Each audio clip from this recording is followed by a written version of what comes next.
ची गाडी लेट आहे 8:25 ची आणि यांच्याकडे काही जबाब नाही माणसांकडे। रोज प्रॉब्लेम झालाय। किती वेळा सांगायचं स्टेशन मास्टरला, पण स्टेशन मास्टरला सुद्धा कळत नाहीये। रोज झालंय, रोज भांडणं झाली आहेत, पण हा 8:25 ची गाडी काही टायमावर आणत नाही ना सीएगड थांबवतो। आता वाजले 8:30 तरी 8:25 ची गाडी अजून आलेली नाहीये। लोक इकडे जमलेले आहेत, पण या व्यक्तीला अजूनही स्वतःची जबाबदारी कळत नाहीये। फक्त हा उडवाउडवीचे उत्तर द्यायला लागलेला आहे। तभी अग्रेशन समझ में आएगा। ये नाही, याला काहीच समजत नाही। याला किती बोललं तरी याला काही समजत नाहीये। लाख लोग साइन देंगे, एक्शन कुछ नहीं होगा। काही नाही, हा म्हणतो सीएसटी ला जा। काही लोक मला रिटर्न मध्ये पाहिजे, कितींदा सांगणार?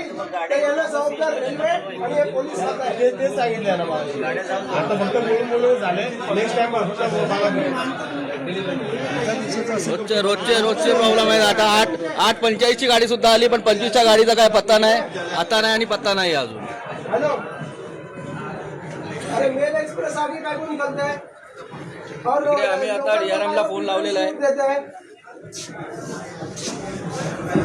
मेरे को सब रिटर्न में चाहिए इधर। स्टेशन मास्टर कडे काही उत्तरं नाही आहेत। स्टेशन मास्टर फक्त फोन लावून द्यायचे कामं करतात इकडे, बाकी त्यांच्याकडे काही उत्तरं नाहीये। लोकांना फक्त फसवण्याचं काम चालू आहे इकडे। पण दररोज गाडी लेट आणतात, दररोजचा प्रॉब्लेम झालाय, पण त्यांच्याकडे काही ऍक्शन नाहीये। आणि सीएसटी ला पण आहे ना, काय क्लिअरन्स देत नाहीये, तो पण उलटा सुलटा काहीतरी हे करतोय। फॉलोअप दिले फक्त फॉलोअप दिलंय, पण काही कामं होत नाही यांच्याकडून। किती दिवस